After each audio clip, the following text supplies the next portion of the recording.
So here we are. I'm Dawna MacLean, and I'm a coach, and I'm blessed to be Shea Prevost's coach, and who's with me here today. Say hi, Shea. Hello.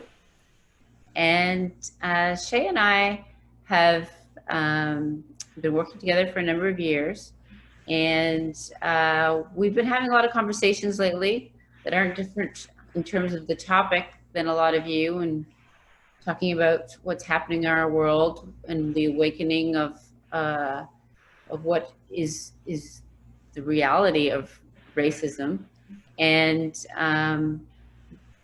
we wanted to bring a little bit of a different conversation to you all. I will share that as a coach and talking to a number of people and having this conversation show up over and over and over again in the past number of weeks, that I sense that there's some fatigue out there, and that fatigue might be around all of us white folks wanting to share about our wokeness.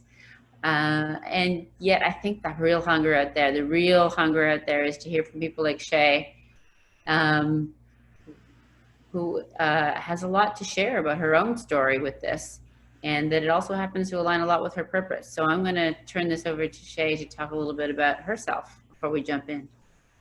Hi, thank you so much, Donna. Well, my name is Shea Prevost, as Donna said. I am a wife, a mother, a professional, in a Fortune 10 company, right? So I'm very busy right now. Lots going on in my life. But as Donna said, I really wanted to take this opportunity to engage in my purpose and speak with Donna and talk to Donna and hopefully share with some of you some insights.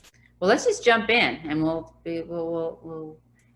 dance a little in this conversation as we have Absolutely. before, right? So, and so we touched a little bit on. I'd like you to share a little bit more on, like, why do you want to talk about this, and why now?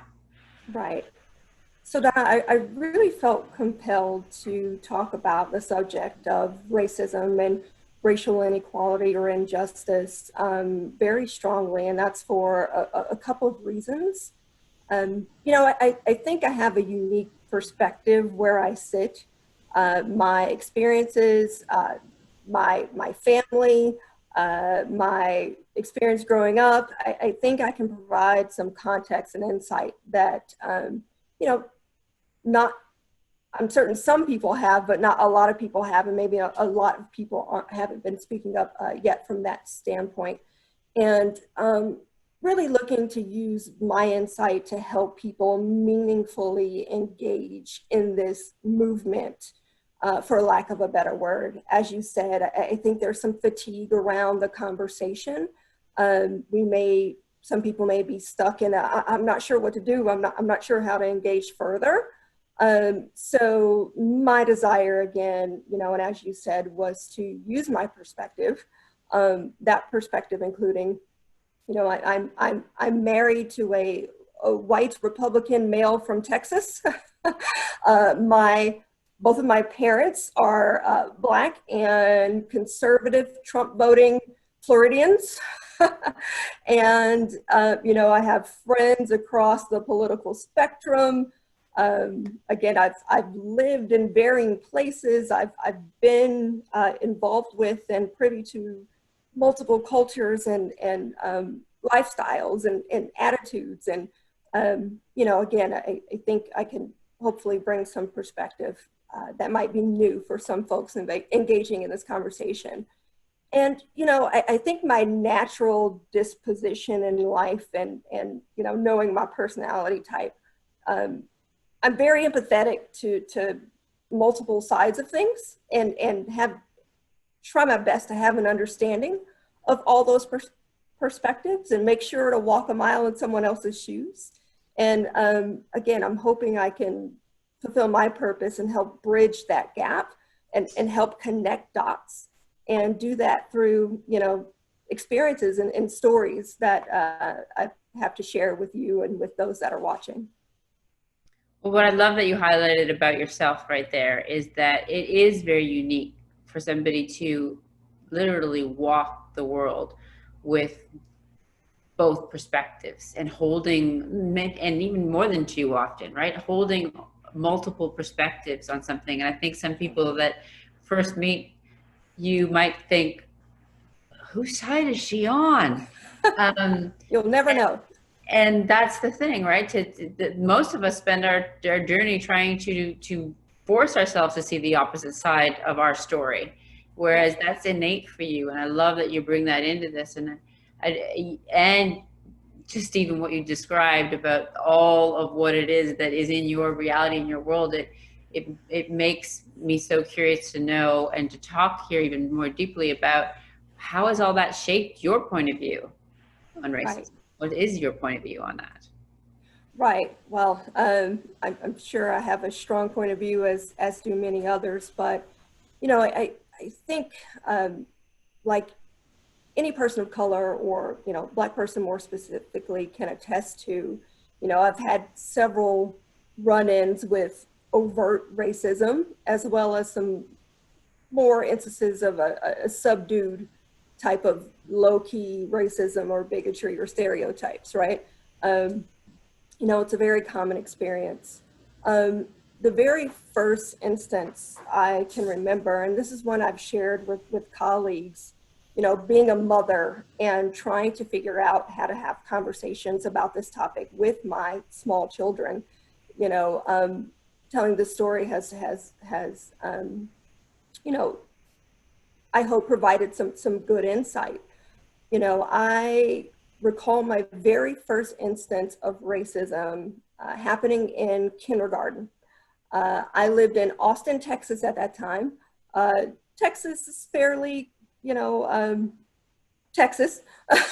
Austin tends to be a little bit more of a liberal, free-loving bastion within Texas, even in the 80s when this incident occurred. But, I recall there was a girl named Emily. Emily was a beautiful, blonde-haired, blue-eyed, little 5-year-old girl. And she really wanted to get on a swing. There were only 2 swings on the playground. I was on one. There was a white young boy on the other swing. So another little boy, I don't recall his name, probably blocked him out, came up to me, seeing Emily's, sadness or whatever it may be, and came up to me and said, "Hey, get your N-word butt off of that swing so Emily can get on." So I got down. I was sad. I was very non-confrontational as a kid. I wasn't going to talk back. Someone came up to me aggressively, and I don't even know if I knew what that word meant. I don't even know if I knew what racism was, but I know that experience hurt me. And I know his words hurt me. Nothing on Emily. Emily actually ended up being one of my very best friends in kindergarten. That's why I remember her name so vividly, and what she looked like so vividly. But, I think that looking back on that experience, I think it was the start in shaping for me in the story I told myself about what my value was, and about what beauty was, and about, what my self-worth was. And I say that because as experiences progressed over time, I think these types of instances just became more apparent. I fast forward to experiences like in middle school, where I was in a school of about 800 kids. About 30 of them were Black, and the other majority of that population was white students. And again, that was here in Texas, but this is in the Dallas area. And, the Black kids, pretty much hung out together. I was sort of a no one, not super interesting. The popular kids didn't, need to know Shea or anything like that. But I noticed when a couple of new girls came to our school, and they were Black, and they were wildly popular. And the white kids flocked to these two girls, and they loved them because they sort of fit this novel stereotype of what a Black female should be like. And it delighted them and entertained them endlessly, right? And that's just not the person that I was. You know, I remember the one time I did get attention from the popular kids was, it was like a school spirit week. 70s Day was coming up the next day. And one of the popular guys came to me and said, hey, can you do your hair in an afro for tomorrow for 70s Day? That would be really cool if you do an afro and I'll wear bell bottoms. And again, it was the novelty of my Blackness that was appealing to these kids. You know, I decided not to do it and just wasn't my style to even participate in school spirit type things. And then I was back to, okay, go over there and be a nobody, right? So again, these things aren't overt instances of racism. It just sort of helped my perceptions, and again, the story I was telling myself about how people saw me in the world, and how people preferred a stereotypical Black person to be friends with, as opposed to, you know, whatever I was or however they saw me at the time. You know, I also have been told repeatedly, and as recently as just last week, that I'm very pretty for a Black woman, right? Because I don't have traditionally Black features. I have, you know, European features, right? And so I look exotic or whatever that may be. Again, this is not, most people don't see this as racism, right? It's not, I guess it's some sort of compliment, but it really isn't, right? To be told like, oh, you're Black, so you can't really be pretty, but yeah, okay, you're kind of pretty because you don't really look Black, right? That's really confusing for someone, and you know, hard to hear. You know, I've had also been told by friends repeatedly, oh, you're not really Black, you don't act Black, right? Have had that happen repeatedly throughout time. And I don't give Black people a pass on this one, because I've had Black people tell me similar things as well. That's something that we as a people need to work on as well. But again, all these things, and I could go on and on and on about these experiences. I've had a boss call, a former boss of mine, call a man an N-word because he thought he had shortchanged him when he was exchanging some money with him. And he's like, oh, well, not you. I don't think you're one of those. He is, because he's trying to rob me, right? Said it right in front of me freely. Just call this person the N-word. So again, I could go on and on with these types of examples of either overt or really subdued experiences, but they've all shaped, you know, my perceptions on this topic, and they've shaped, you know, how I can empathize with people who have suffered from more traumatic types of racism, and even understand how people may perceive things as racism, and it maybe really wasn't. It's just that those experiences over time, and all of them building over time, developed this you know, story that we sometimes tell ourselves. And I'm not meaning to say that people's experiences are just perceived or made up. I think that happens a small fraction of the time, but, you know, understanding why that happens, and then understanding it doesn't happen out of thin air. It happens based on real things, is very important, right? When you know, I'm so struck by your being able to, you know, pull that all together and say that, you know, relative to maybe other experiences that people have had that are more extreme, these little nuances, these little things that people say that they don't even realize they're saying it when they're saying it. All of us have done it, right? That unconsciously. Yes. And it's like this, it's a slow drip, right? And if I think about a lot of the work that I do, that's not, related to this topic, but we talk about where people are like, well, I don't have a big T for trauma. I got little T's, as Right. though those don't matter as much as somebody that's been through big T's. Right. But over time, they do actually have that weight, right? And Yes. they have a weight, and you carry them with you. And I think Absolutely. for a lot of us, what we really need to understand is the consequence of this, is the impact of this. We so want to solve, we so want to move beyond this, but until we really understand the consequences of it and the impact of it, it's really hard to do that. So I appreciate you being able to bring these what seem like lighthearted, but man, they stay with you. You're remembering details of when you were a child, which shows what impact it's had for you, right?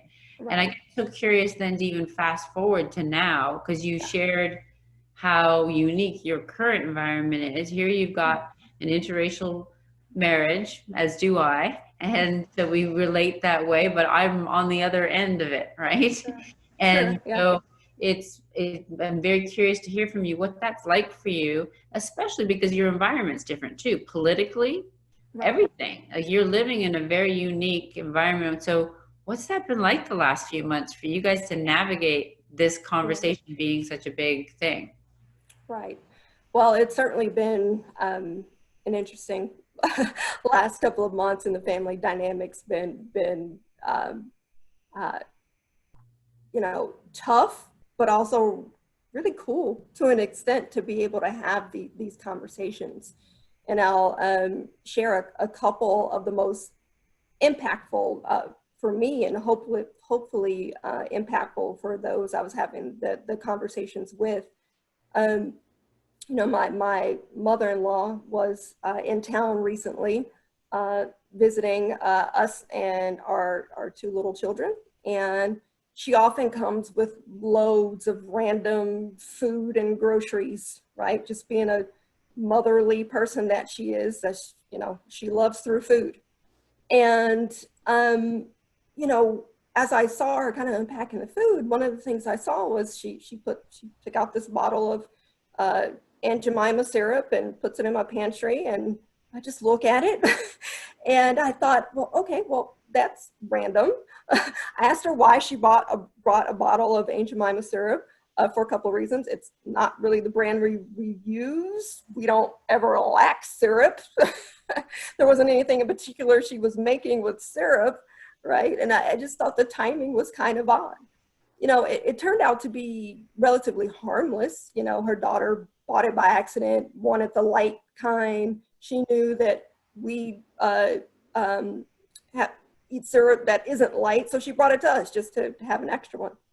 And so as she, put it in the pantry, I said, well, we don't use that brand of syrup and we won't use it, but okay, it'll be a collector's item someday, so we'll keep it, I'm just kind of joking about that. And she hadn't actually heard that the company that makes Aunt Jemima syrup was, reconsidering that brand or pulling that brand down. And when I told her that they were, she was just taken aback. And she proceeded to tell me that, well, I mean, Aunt Jemima is such a wonderful person. And her having a syrup is so wonderful. And it tells her story and celebrates her being a slave and being a good person. Don't you want us to celebrate slaves and the work and the things that they did in order to, move our country forward? And I'm sitting there just perplexed by this thought. She said, I look up to Aunt Jemima. I see her as a wonderful person. This is just crazy that we would want to take this away from her. And I told her, I said, well, Mom, you do understand that Aunt Jemima is a fictitious person that was created to actually make people reminiscent of the days of slavery and when Mammy was making good old pancakes for the family, and just people longing for that nostalgia of slavery. She wasn't a real person. That's crazy. So she understood that, and after I told her that, and still said, well, it's still a celebration of that. How else would you celebrate slavery? I mean, this is a good way to do it. And I said, oh, well, There's plenty of ways we can celebrate the contributions that slaves have made. There are museums, there's history we can read, there's things we can do and engage with your grandchildren who are Black, right? There's a lot you can do. Syrup doesn't celebrate slavery. And, you know, she insisted that I was wrong, that it was purely a way to celebrate, and again, kept coming back with how else do you do it, how else do you do it? So I tried to, you know, think about something that was very important to her. She's Catholic, very steeped in her faith, a big believer, beautiful woman. I said, so you, right, are pay homage to Jesus, right? He is a great character, and is an important person, right? And had an important role in everything. Of course, this all sounds crazy when you're talking about Jesus, right? I said, so in order to celebrate him, do we need Jesus flakes? Do I need a cereal called Jesus flakes? No, I don't, right? That's not how we celebrate someone who's remarkable or someone that we honor and revere. It's just not a thing. And she said, well, that is, you know, but that's blasphemy. That's different than celebration. You just can't do that when it comes to Jesus or God and religion. And so, you know, thinking through another example, and I felt terrible saying it, but I wanted it to sound terrible because that was the intention. One of her very best friends, you know, husband was killed in the line of duty as a police officer. And, you know, that person is very special to her. And I said, well, in that case, would we really want something called, you know, dead police officer SpaghettiOs? Like, we're honoring someone who did something honorable and noble and passed away, right? And he was a historical figure. We're honoring him with SpaghettiOs named after a dead officer. Wouldn't that be great? And she looked at me and was, you know, hurt. And I wanted her to feel hurt, not because I was being vengeful or vindictive. I wanted her to feel the same way that someone Black feels about Aunt Jemima syrup or Uncle Ben's rice, though every day I'm not thinking about syrup or rice, honestly. I don't care as much, right, about those types of little things. But the point was that this could be hurtful for some. And there's a reason why they're rethinking these brands and rethinking things. And, you know, I left the conversation with, you know, she was just feeling a great sense of nostalgia about these things. There's things that she's always known. Everything's changing. Everything's different. You can't say anything anymore. You should have seen her head explode when I said she can't say Eskimo anymore. So again, I left it with, because we didn't know better then and we do know better now, we should do better now. Right? And at the end of the day, that's what we all want, is to do better. So I think that that conversation impacted her, and I believe she learned something from it. I know she learned something from it. What she does with that information now will be interesting, but I was happy to engage in that conversation with her. But another really impactful conversation that I had was actually with my husband of 10 years. We've been together about 15 years, married for about 10 years. And, you know, as I said, he's a white guy, conservative, actually more libertarian than conservative, but, you know, take that as you will. Now, he's always believed racism to be more of a self-fulfilling prophecy, or it's only an issue because we let it bother us or we let it become an issue. Like we have the power to move past it, right?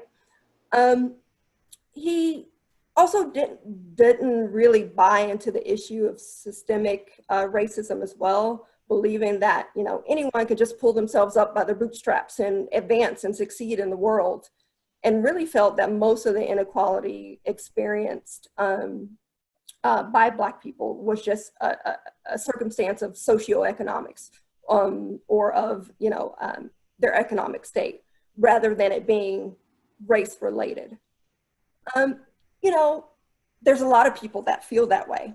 It's particularly, you know, impactful coming from someone that's married to a Black woman, right? And having, half Black or Black children, right? And so it's been a conversation that's been tough for me for a while with him. But he loves being devil's advocate. It's one of the things that I fell in love with him about. He's very fact-based. So for years, he's pushed back on this particular issue whenever it's really come up. But recently, after a long conversation on this topic, I recalled an issue that led to quite a bit of arguments when we were first dating and just boyfriend and girlfriend at that time. I would say something like, I was cold when we were watching a movie. So he would look at the thermostat and say, well, the thermostat says it's a perfect 72 degrees in here. There's no reason for you to be cold. It doesn't make any sense. It's not logical to be cold. And, he used the same position on many issues, right? If I were mad at him about something, he would tell me logically, you should not be mad at me about that because blah, blah, blah, blah, blah. And it's like, what? I exploded on him several times due to that. So, again, going back to the recent conversation we had, I asked him to remember that. I asked him to remember all those arguments that we had early on and how he evolved on it, realizing that it's more than the fact that it's 72 degrees in here. And, the fact that it was, cold to me, or that it was 72 degrees, that the fact that it was 72 degrees did not negate the experience or what I was feeling and being cold. It's the same thing with racism. He was spending so much time trying to tell me that my experience or the experience of others didn't matter because his facts told him something else, right? His thermostat read a different temperature than the one that we were telling him. So many people like him are struggling with this, whether it's their natural disposition like his to be devil's advocate, or whether it's guilt, or whether it's fragility. It doesn't help anyone or anything in moving to a healthy place and moving this dialogue to deny people their very personal and sometimes deeply hurtful experiences. Whether it's perceived or not, right? That doesn't matter. It's time for us, for everyone to say, you know what? It may not be the experience I've had. It may not be what I've witnessed, but I can't deny what you've experienced. What can I do? So I think those two conversations have been impactful. And I literally think I saw a light go on with him because he didn't keep arguing with me. That's how I know I've gotten through. He didn't keep pushing back, right? Yeah.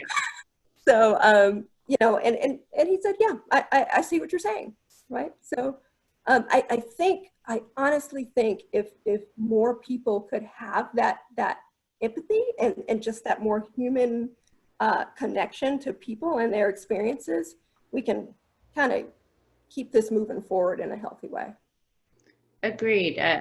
Well, thank you for sharing those stories, because I find them that they bring to life what it is that is starting to surface. I'm having similar conversations with my husband where I'm recognizing and having these moments of my own, fragility, for lack of a better word, of how things have showed up.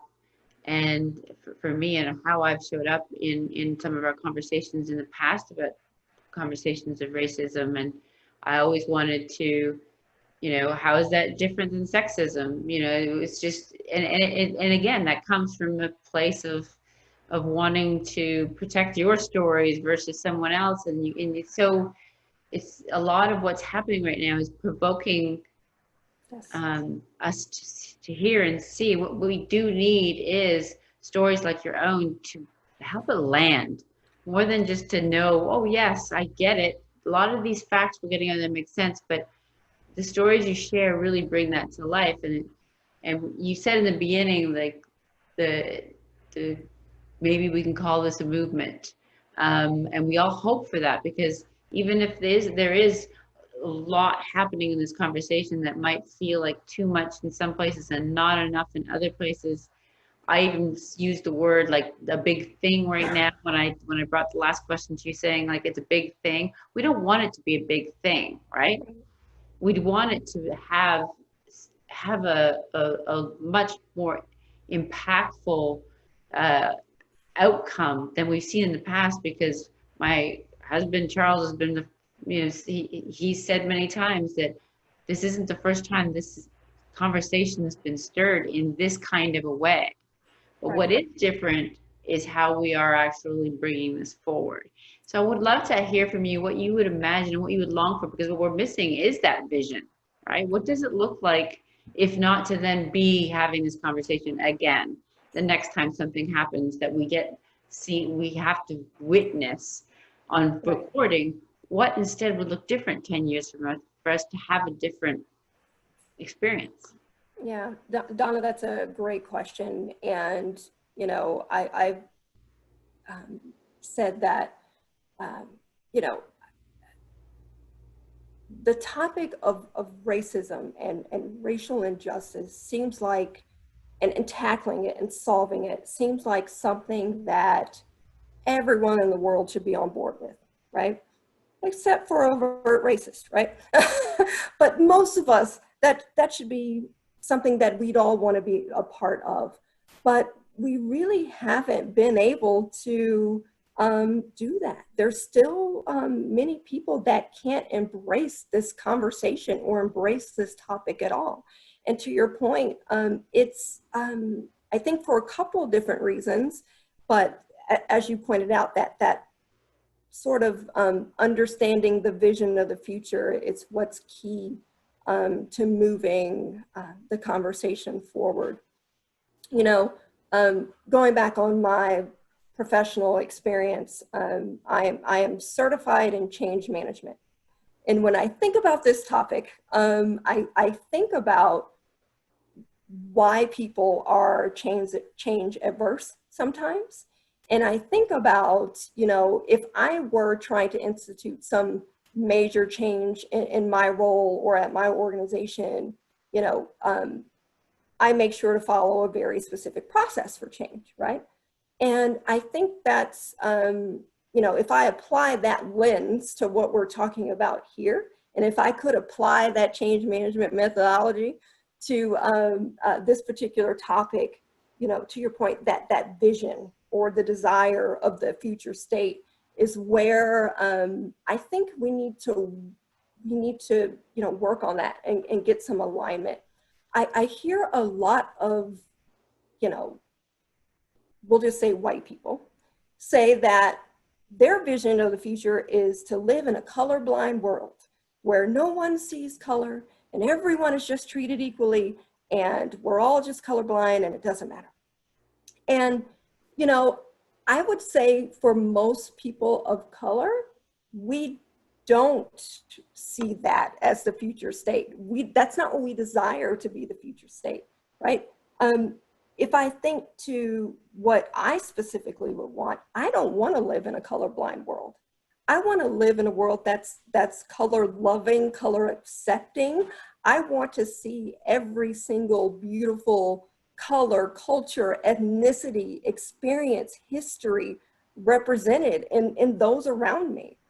So colorblind doesn't allow for that, really.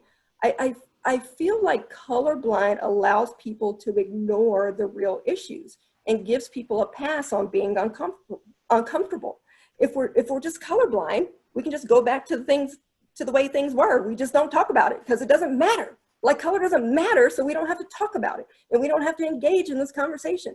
So let's just, everybody's colorblind, can't see color at all. Yay, everything's back to normal. It gives way too easy of an out. And, you know, if you think about it, it's also a bit of a pipe dream. We'll always see color until color's gone, right? And that's fine. There's nothing wrong with that. as I said, it's beautiful. I don't want to live in a world where everybody looks the same, right? But you know, that's one piece of the vision of the future. You know, I think part of it too is, you know, just really illustrating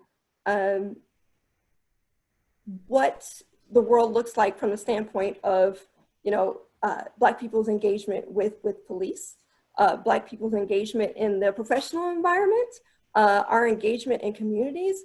I honestly see things much more simplistically than this architected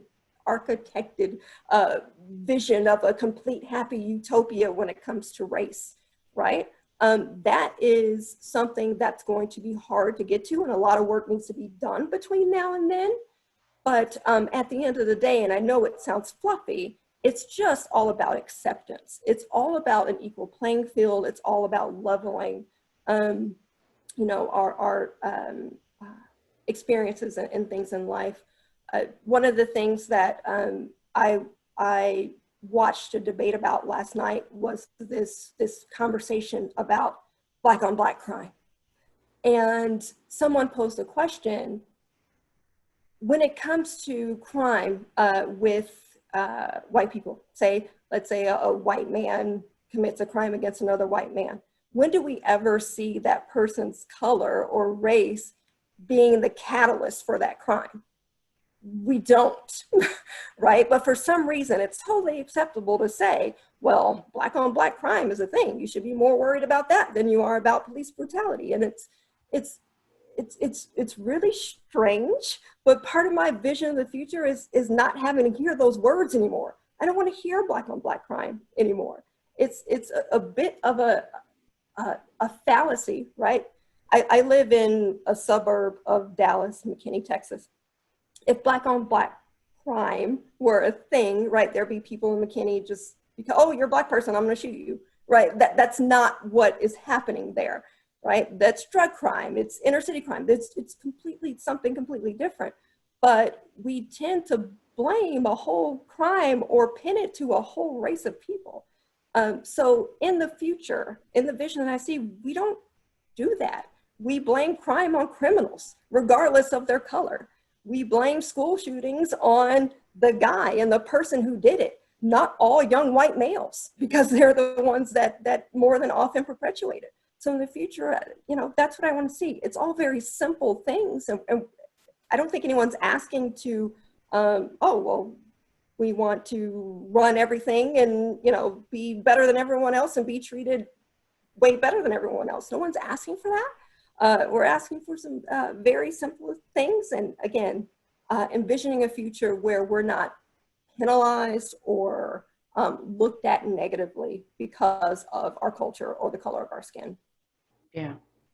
I love how you were able to, all in that, what you just shared, invite where it is that we're focusing and what we're doing and what it is that we really need to focus in on. And while it's not a concrete vision in the sense of right, this is the vision and this is what we need to do to get there, what it does, you just articulated to me, and maybe I'm bringing my own bias in here as somebody who for my profession is inviting consciousness and trying to expose our blind spots, right, that to actually design one of color blindness, why would we want to create a forced sense of unconsciousness of something right, that's really there, and rather than inviting it and dealing with all of the other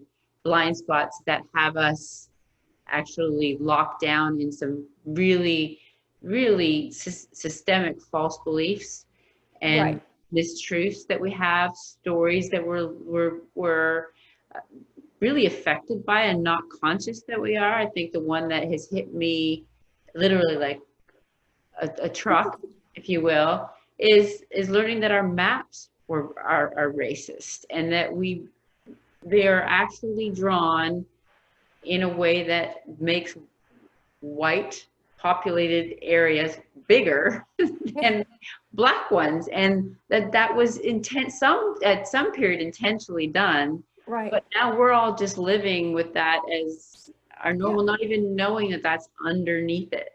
And so the idea of our future vision being actually less blind Yes. and the truth being exposed, I think that's a beautiful thing. And let me know if I didn't hear that in you, but that's what I was hearing. Like, we need to Yes. expose, and not in a finger pointing way, not in a Exactly. blaming way, but in a Exactly. truthful way. Like, oh, wow, what a beautiful thing it is to learn the truth. Absolutely. It's very important. And as I said before, when you know better, you do better. And Yeah, that's what we're all striving for. And knowing the whole truth allows us to do better. right.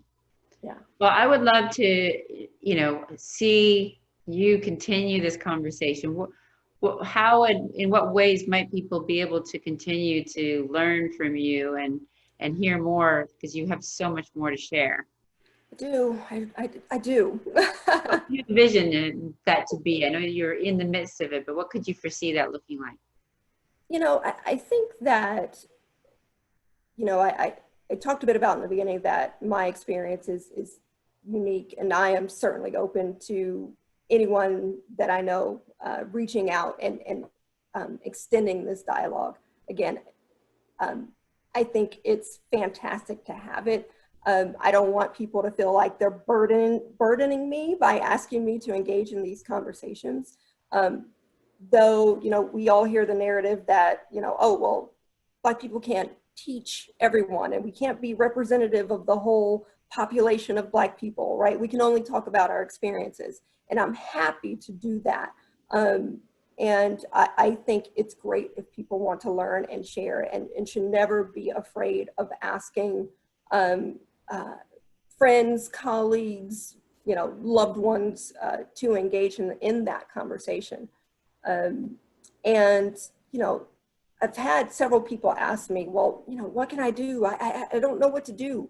And from the very beginning, and at first I was slightly annoyed by this question, because it's like, I don't know what to tell you to do, because I'm struggling here too. I'm trying to take this all in as well. I don't know how to tell you what to do, right? As an ally, or as, someone engaging in this conversation.